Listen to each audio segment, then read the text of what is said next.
Hello everyone! Welcome to my YouTube channel. My name is Jim Ercionsay. I'm from DIT24 and today's video I will be present Java project called ATM Banking System. This project simulates the basic functions of an automated teller machine or ATM. It allows user to log in using a pen, check their account balance, deposit money, withdraw money, and view their transaction history. In this video, I will explain how the program works, discuss the important parts of the code, and demonstrate how each function operates step by step. Let's get started. First, open NetBeans and just follow what I'm doing.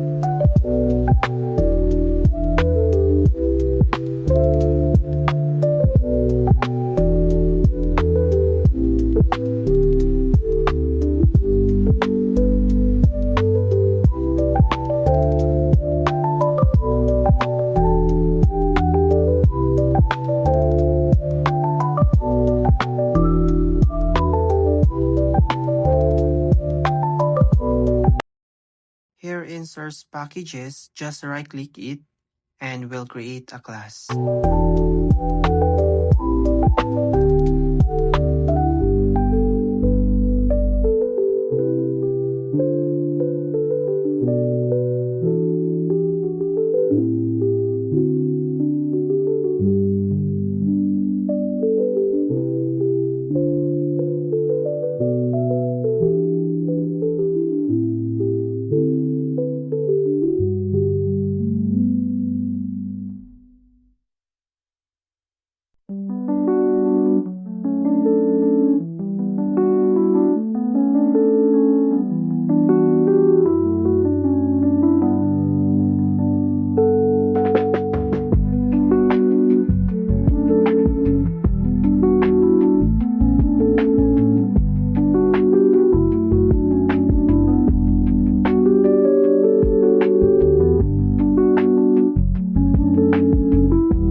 Ito ang variable na nagtatago ng pera ng account.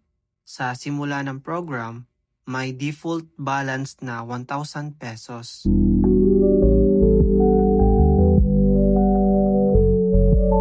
And itong method ginagamit para makita o makuha ang kasalukuyang balance ng amount. Itong method ay ginagamit para magdagdag ng pera sa account. Ang amount na dineposit ng user ay idinadagdag sa kasalukuyang balance.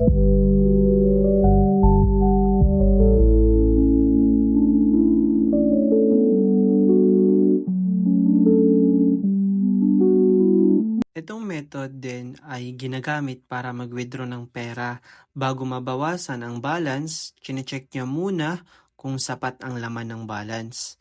Kapag sapat ang balance, ibabawas niya muna yung amount at magre-return ng true. So, ibig sabihin, successful ang transaction. Kapag kulang naman ang balance, magre-return ito ng false. So, ito ang dahilan kung bakit lumalabas ang insufficient balance sa main class kapag walang sapat na pera. So, mamaya ipapakita ko sa inyo.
Ito ang tagapag-anunsyo, sinusunod niya ang rules sa itaas kapag tapos na ang transaksyon. Sasabihin niya ito. Ito ang vault o kaban. Dito nakatago ang pera mo, hindi pwedeng basta-basta kunin ang pera, kailangan niya muna dumaan sa rules ng deposit at withdraw.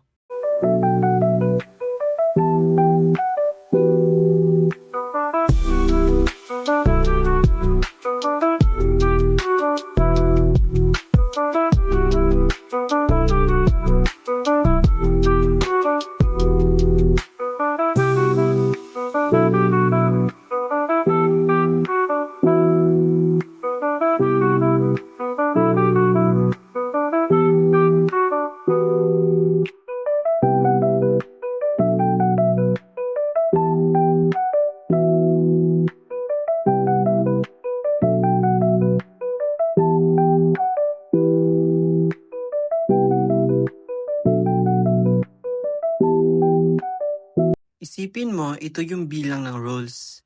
Sinasabi nito, kahit sino ang gustong maging transaction, dapat mayroon silang paraan para mag-message sa user.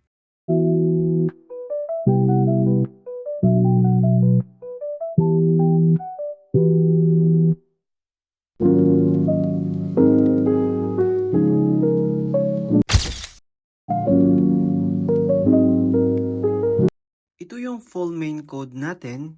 Kung itatype ko pa, baka hahaba pa yung video natin. So, i-explain ko na lang yung bawat section para mas maintindihan nyo.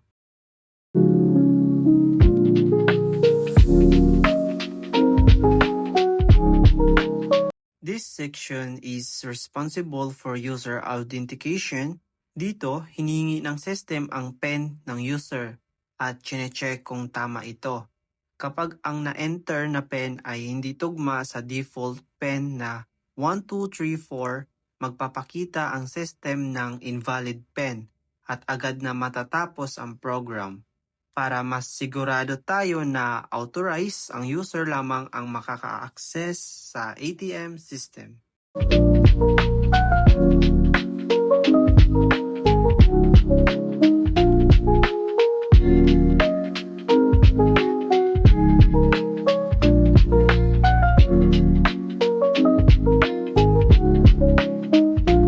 This section displays the main menu of the ATM system. Gumagamit ako ng do-while loop para paulit-ulit na ipakita ang menu hanggang piliin ng user ang exit para mabigyan ang user ng iba't ibang ATM services sa isang menu.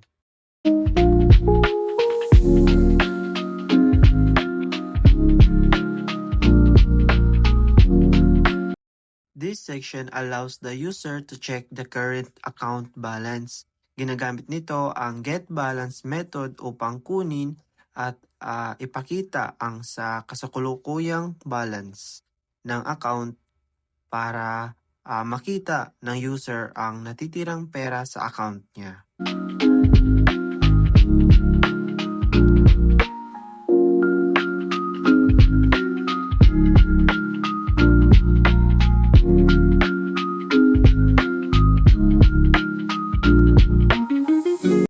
This section handles the deposit transaction. Una, hinihingi ng system ang amount na i-deposit.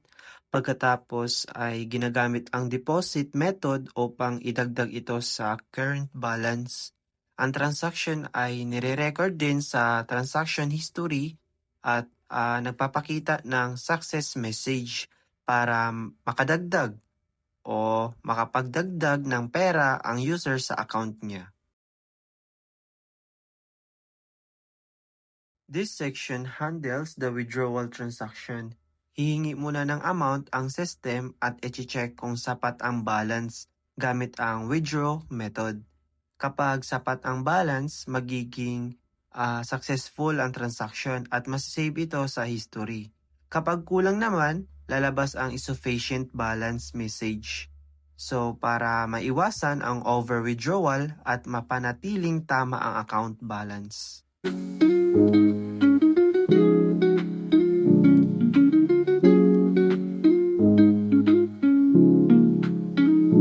This section displays all recorded transactions.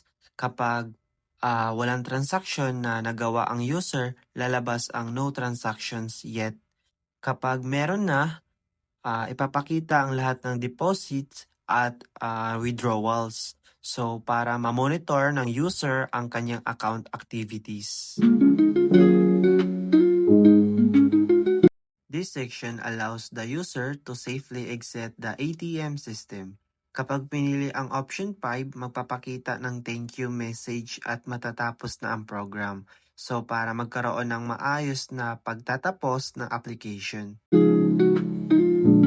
This section handles invalid menu selections. Kapag ang user ay nag-input ng choice na wala sa menu, magpapakita ang system ng error message. So, para maiwasan ang invalid operations at mag-guide ang user sa tamang paggamit ng system. This is the loop condition of the program. Hanggat hindi pinipili ng user ang option 5 exit, patuloy na babalik ang system sa main menu.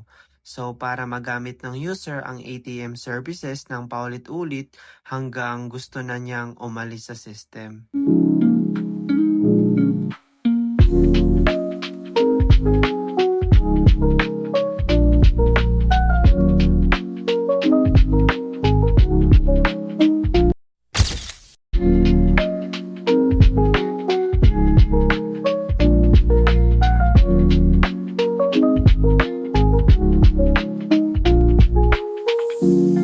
So, yeah, tapos na natin i-code lahat and sana gumana itong code. And yung pin number naman natin is yung parang default is 1234. So, dito sa enter pen, ito yung ilalagay nyo dito sa yung kinode ko, kumbaga default, ang nilagay ko doon ay 1, 2, 3, 4. So, i-enter nyo lang yun doon sa enter pen. So, ito yung default 1,000 balance natin. So, i-check muna natin sa main menu.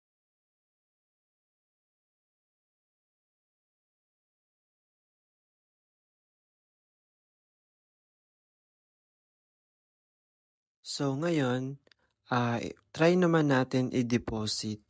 So, sabihin natin 500.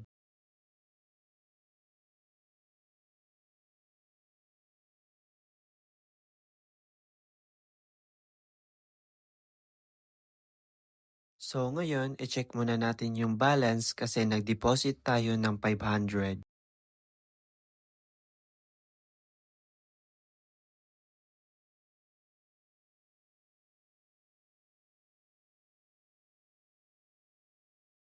So, ngayon, i-try naman natin mag-withdraw. So, dito, sabihin natin 1,000.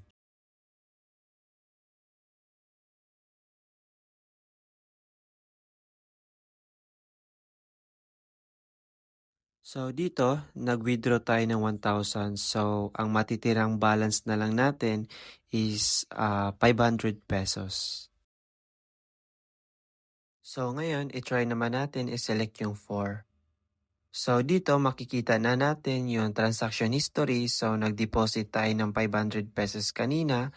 And then, nag-withdraw rin naman tayo ng 1,000 pesos kanina. So, ayan, nakikita na natin yung transaction history.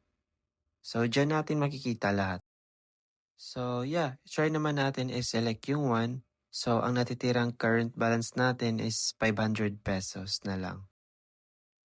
And try naman natin mag-deposit ulit.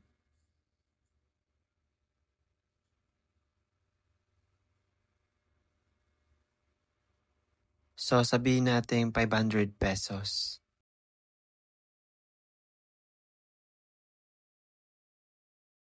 So, ang magiging current balance na lang natin is 1,000.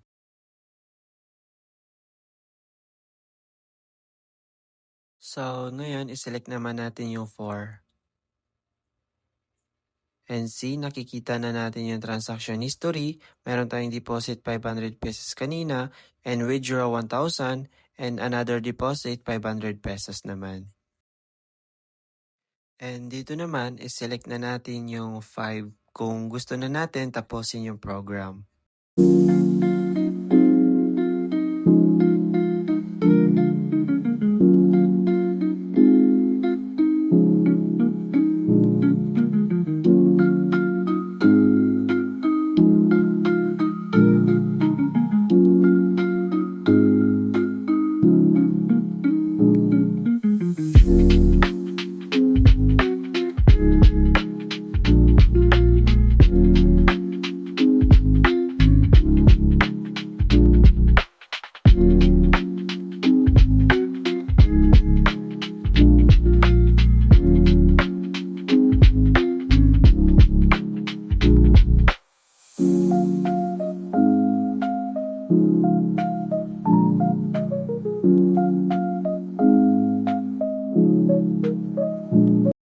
I hope you learned something from my videos and from other tutorials I'll be sharing with you based on everything I have learned.